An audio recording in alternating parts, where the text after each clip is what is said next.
বন্ধুরা দেখো, কালকে আমার যে পার্সেলটা এসেছিলো কালকে আমি আর শেয়ার করতে পারিনি, মানে বাজারে গিয়েছিলাম, দিয়ে এসে এত রাত হয়ে গিয়েছিলো, হাঁপুচুপু করে আমি রান্না করেছি কাল।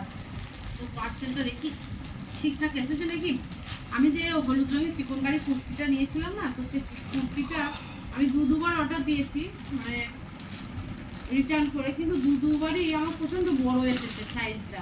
যে সাইজটা খুঁজছি সেইটা এখন অ্যাভেলেবেল নেই, তো সেই জন্য তার বদলে এইটা নিয়ে দেখা যাক এইটা আবার ঠিক গায়ে হয় কি না, শিখতে হবে।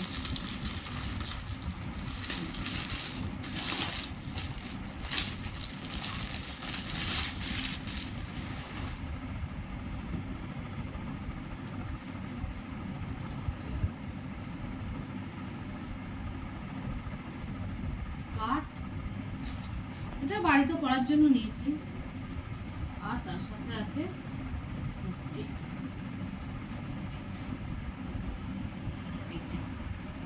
পরে দেখবো কেমন হচ্ছে।